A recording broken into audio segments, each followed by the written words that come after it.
describe, there's one other thing I have to bring up, okay? Graham is unreal. What happened today? It was unbelievable. Everyone's getting all hyped because I'm gonna spill the tea, spill the drama. We get off this plane. We woke up at like 5 a.m. very tired. I got a bum leg, okay? I had an incident on a basketball court. You guys can see the image right here. I'm hobbling. I'm barely walking. Graham calls an Uber, sends us to a parking lot miles away. He missed I was so confused. First of all, I asked Jack to get the Uber. He always gets the Uber. And I said, Jack, just get the Uber. He's like, no, it's your turn to get the Uber. So I did. Yeah, and he sent us to a parking lot miles away. And it was so weird. Yes. It was weird. I saw the address. I'm like, there's no way your office is here. Because it was like off of a freeway. It's like an overpass. He was like, all right, you're here. And we get there. I'm like, looking around, there's no way this is it. So I check your text, and I see that we're 5 miles away. We're stranded in this parking lot in the middle of nowhere. Graham calls this Uber. Okay, we finally get into the next Uber. My leg is starting to really bother me, but that's okay. I soldier it through. We get into the car, drive to another parking lot miles away. He mixed up the numbers guy again.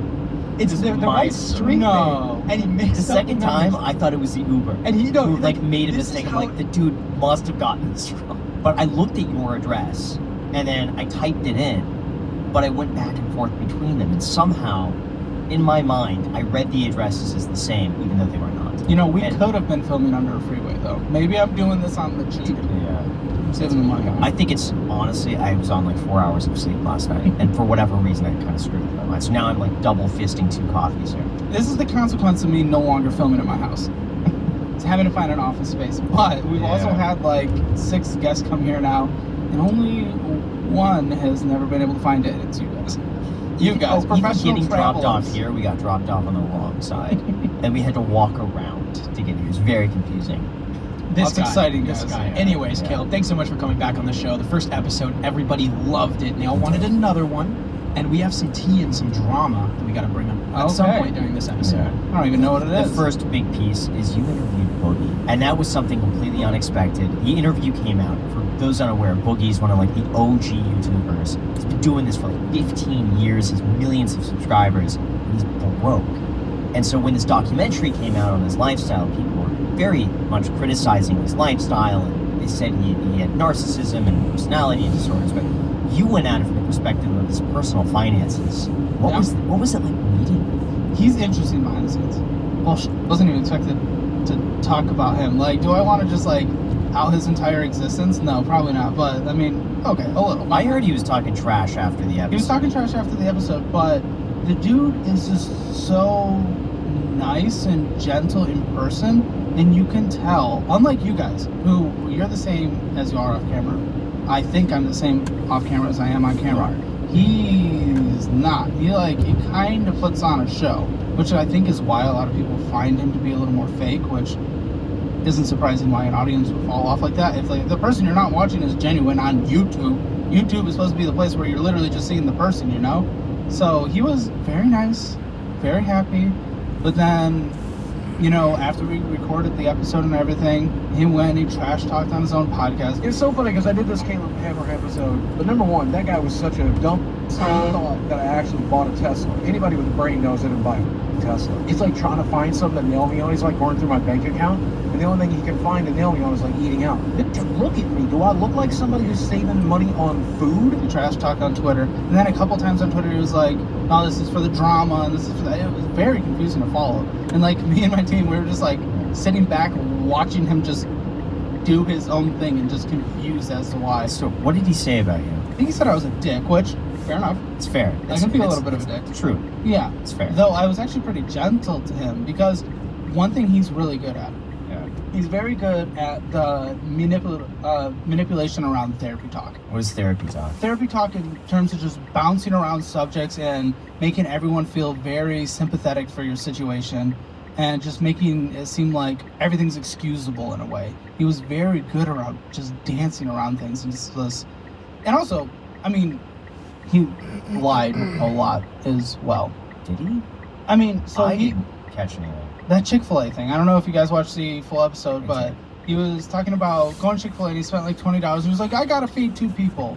or I got 4 people or whatever, and that's why I spent $20 there. There's no shame, fat shaming, anything like that, but you do not stay at his weight if you're only consuming for a meal 1 Chick-fil-A sandwich, if you're splitting that between 4 people. You don't. It's impossible. It's like calorically mathematical It's equation. impossible. So he was certainly lying a lot about his overall spending and just making excuses for things. Yeah. And it's hard because a lot of people that come on the show, we see their statements, they'll admit to things where we see the statements where like, why'd you spend money on this? He's like, oh, I'm buying it for other people, not consuming it for myself. I'm like, okay. So what predictions do you have for Boogie? He might be forced to sell his house, which really sucks, but forced to sell his house just to have enough money to survive. He talked about moving into like a rural environment after selling his house, but then his healthcare needs require being close to like good medical facilities and people, and he wouldn't have that in the place he talked about moving. So, I mean, the sad likelihood is, the dude's probably not going to be here in 10 years. That's the hard part, financially speaking. He's not going to be able to make it much longer with the bills he's obligated to pay. Just his monthly health insurance costs. Just his monthly health insurance costs. A lot of money. How much was It's it? ridiculous. I don't remember I think it was exactly. like $1,500 a month. Yeah, it was something like his out of pocket. it was immediate, like half Yeah. or 60% of his It's like $50, revenue. $50 a day just in health insurance. And the dude runs on Nuts. bumps too. He runs on bumps in like his little YouTube algorithm. So he goes out and chases something, and he probably used my show for that as well, just like the podcast. He chased that. He gets a little bump in his Documentary YouTube. really boosted Absolutely, views, yeah. absolutely. But the revenue wasn't that much more impactful. He was celebrating bringing in like a few $1,000s, which that's exciting to bring in a few $1,000s. But from where he was and what he needs to survive, it wasn't that much. I feel bad because I'm not actually I don't like to trash talk people, Yeah. but since we're here, but yeah, the dude's not gonna be good.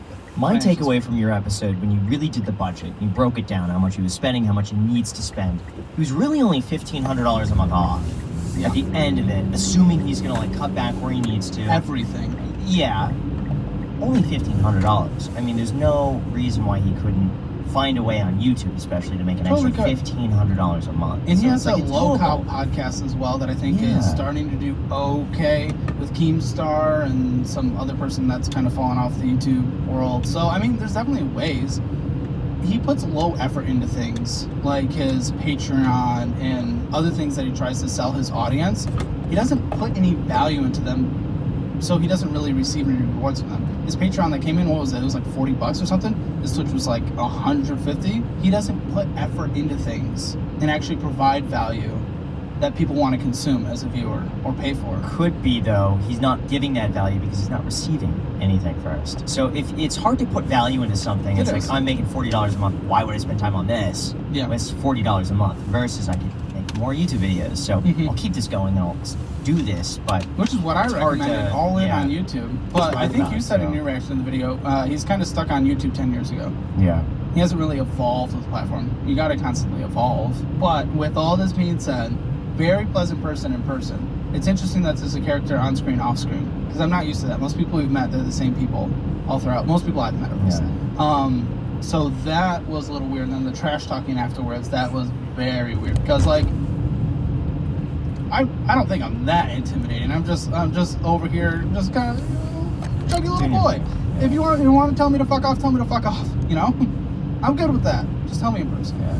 Although, you know what, before we go into that, we're here in Austin, Texas. We've been traveling a lot lately for the podcast. We have some really cool guests lined up, and we're also doing our best, in addition to that, to eat a lot healthier for New Year's. I've been on a new diet lately, and I'm trying to build a little bit more muscle, lose a little bit more fat, and a staple of this new diet I'm on is our sponsor here. It's funny you mention that, but every single morning now, I have Hero bread with peanut butter, and it tastes so unbelievably good. It's better than the bread that I would buy at the grocery store, and it's a lot healthier. Just take a look at the nutrition facts. So the Hero sliced white bread has 0 grams of net carbs, 0 grams of sugar, 45 calories, 5 grams of protein, and 11 grams of fiber. Not to mention my personal favorite, which is the Hero tortilla that has 0 grams of net carbs, 0 grams of sugar, 80 calories, 7 grams of protein, and 15 grams of fiber. They also just came out with this brand new recipe using antioxidant-rich olive oil, which is shown to reduce cholesterol and reduce the risk of heart disease. So join us in our 2024 mission by clicking the link down below in the description, which is Hero Bread. And you're able to get 10% off of your first order when you use the code ICED. All you have to do is go to hero.co/iced with the code ICED and you get 10% off. Again, the link is down below in the description to try it out. Thank you so much, and now let's get back to the episode. What is your advice for him at this point? Did you respond to him? Have you talked to him since Well, then? I mean, I don't respond to drama. I did one little fiery tweet, but I was like, this is too mean. This is too mean. I deleted it because this is too mean. Like, why be mean? You know, Sure, online. yeah. Like, I don't really get the point. But you know, I was just kind of playing into it. I was having a little fun. But what I recommended to him was really doubling down on YouTube and figuring out where to provide value there in terms of what his viewers want to do. He falls into a cycle though, where he starts getting to something like begging for money or pulling for sympathy, and he's like, guys, I'm done. I'm done playing a character. I'm gonna be myself, very authentic, and then 1 month later he falls into something. Like, he just kind of is on this endless cycle of just falling into his own traps for some reason. Have you talked to him at all since then, or no? Yeah, we've texted a few times. Again, Good. he's a very pleasant Yeah. person. Like I would be happy to meet with him. I don't play Magic the Gathering, but if he wants to teach me, I'll learn. Like, he's a pleasant dude to be around. Yeah. So, given everyone you've had on your channel, do you believe that anyone can make it in America? I think anyone definitely has a shot, but certainly some people are going to come from harder situations. I think a lot of that comes from family situations. If you're raised in a single family household and a place that there's, like, you know, in the middle of a food desert, or there's just lack of jobs, lack of education, it's certainly going to be harder, but anyone can. Some people are just going to have to put in extra effort for, you know, where they're born, where they come from, whatever their situation. Anyone can, but it's going to be harder for some people. And it might take longer as well. Might take longer. You take More every effort. single person that's ever been on your show. There is still plenty of opportunity for them to be able to Every quote single- unquote make it. Every single person that's come on my show, I see a path for them to do it. Sometimes it requires, it always requires a slightly different sacrifice, whether it's cutting down or needing to go make more money, changing behavior, getting mental health help. You know, it's always something different. But anyone